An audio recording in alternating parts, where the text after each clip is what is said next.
Ito yung Shanghai, guys. Pinablanch ko siya para sa ating wontons. Gagawa tayo ng wonton mamaya. At meron din ako ditong watercress. Watercress na gulay. Binablanch ko siya na. Then, nilalagay ko siya sa ice water para mag-green pa rin yung kulay niya.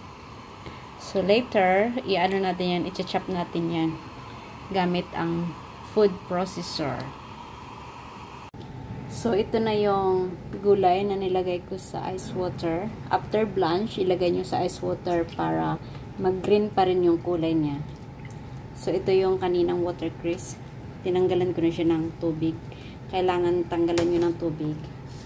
Then ito, dapat ganyan nyo lang para tanggal yung tubig niya. Kasi pag chop natin mamaya, gamit ang food processor, magtutubig yan. Itong klaseng gulay na yan. So, kailangan tanggalin nyo yung tubig. Ganito yung technique pag nag-blanch kayo ng gulay, kahit anong gulay. I-ano nyo talaga, after nyo hanguin sa mainit na tubig, ilalagay nyo sa ice water yung tubig na may ice, malamig na malamig, para guys na yung kulay niya, green pa rin siya, hindi siya mag-turn into brown. Yan, green na green pa rin siya. Katulad niyang pag gumagawa kayo ng mga gulay na ipaprocess nyo, tapos ikikip nyo sa freezer. So, ganyan ang technique. Dapat yan nyo sa ice water para green na green pa rin yung kulay ng kanyang yung texture niya, o diba? Green na green pa rin siya.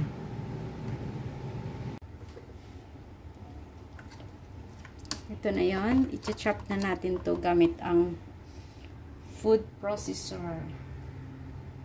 Maliit yung aking food processor, so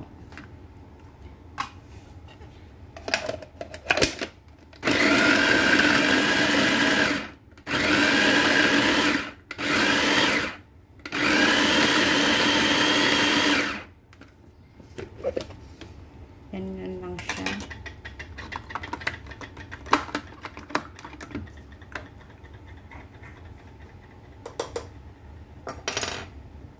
So, ganyan na lang yung texture niya, guys. Huwag masyadong maliit.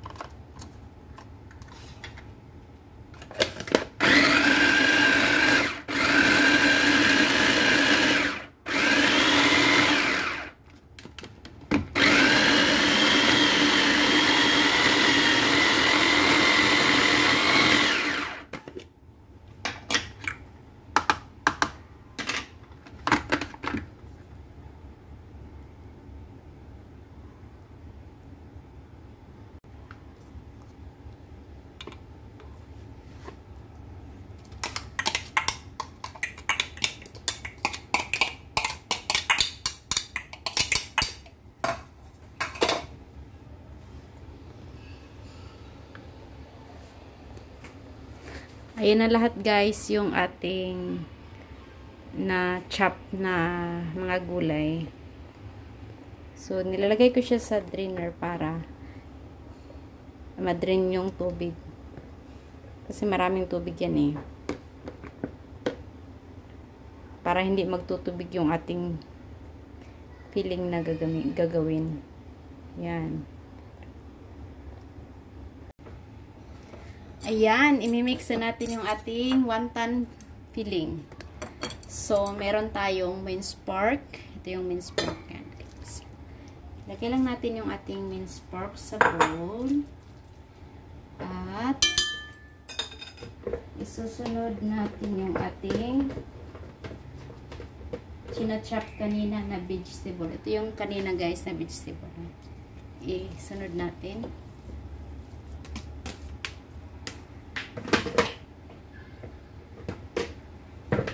Tapos, maglagay tayo dyan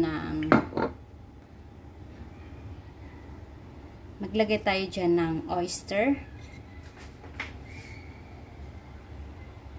konting oyster sauce is like 1 tablespoon of oyster. Tapos yung minced pork ko is 600 grams. Then maglalagay din tayo ng sesame oil. Sesame oil. Mga 2 teaspoon. Kasi pandagdag din yan ng flavor para mabango yung ating wontons. At naglalagay tayo ng light soya sauce. Ayan, light soya sauce.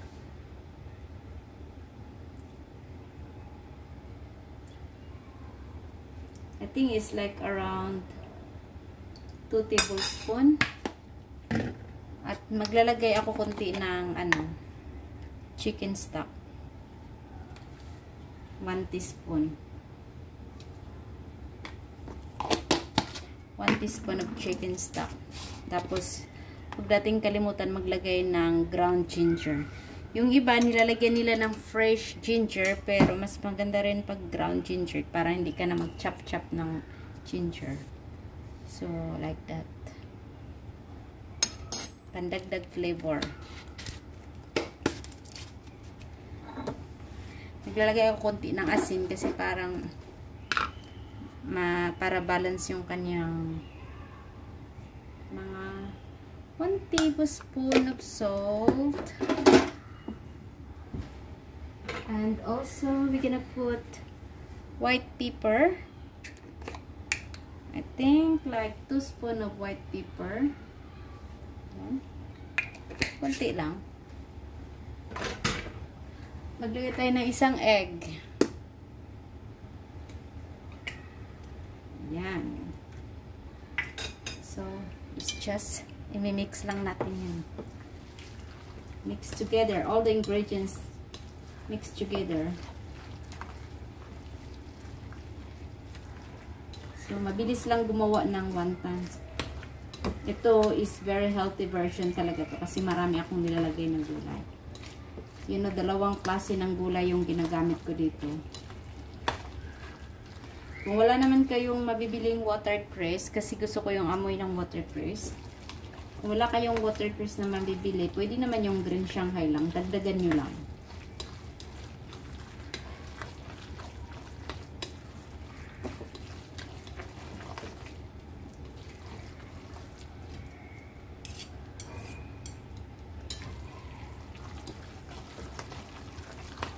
See? Ganyang texture.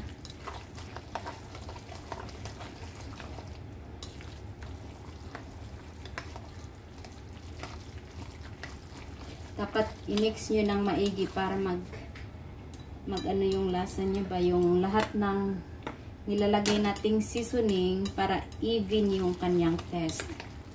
Kasi minsan nandito yung salty, nandito matabang. Kaya dapat mix talaga ninyo.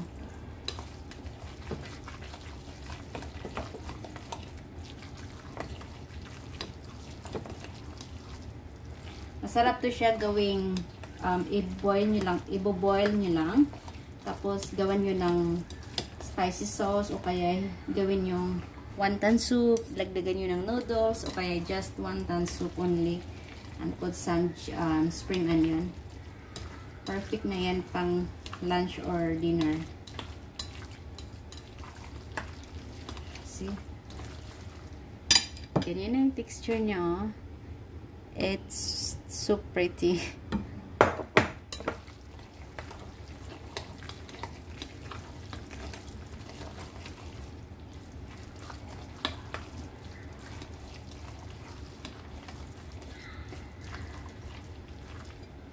Alright. That's it. So, ito na yung ating wonton filling. So, ipapakita ko sa inyo kung paano ako mag-wrap. Magbalot ng wonton. So, ito yung skin na ginagamit ko. Pwede rin kayo gumagawa ng sarili nyo yung sariling skin wonton. Pero ako bumili na ako sa store para mas mabilis. Pwede rin gawing homemade. Depende sa inyo. So, ganito siya ang texture niya. Yan. Rectangle, square yung size na pinili ko. Tapos, kailangan guys, meron kayong plain water. Kasi, pag nag-wrap kayo, maglagay lang kayo ng, huwag yung masyadong damihan dahil mahirapan kayo sa pag-ano. So, ganyang portion. Then, lagyan nyo ng tubig side by side. Then, just fold it. Fold like that. Then, just put a little bit water. Then, just turn into round. So, diba? Ang ganda niya. So, ganyan lang kabilis gumagawa siyang niya. So, ganito, ready na siyang lutuin. Boboil nyo lang siya ng mga ilang minuto. Ako kasi, gumagawa ako ng marami dahil irarap ko siya lahat. Then, ilalagay ko siya sa freezer. So, anytime, meron kaming stock kung gusto namin kumain. So, hindi na kami gagawa ulit. Pwede siya mag-last like couple of months. Kahit 6 months, pwede nyo siya ilagay sa freezer. So, mabilis lang. Pakita ko ulit kung next na step. Just may ano siya, may skin. Just like couple. Mas marami to eh. Kasi pag marami masisira yung pagbabalot niya. Yan. Mabilis lang. Side by side, lagyan nyo ng water para pag fold nyo, mabilis lang siyang magdikit. Kasi once itong skin, once na nababasa nyo ng tubig, nagdidikit siya. Kaya, be careful din na hindi basa yung kamay nyo pag nagpo-fold kayo. So, just like that. It's very easy. That's it.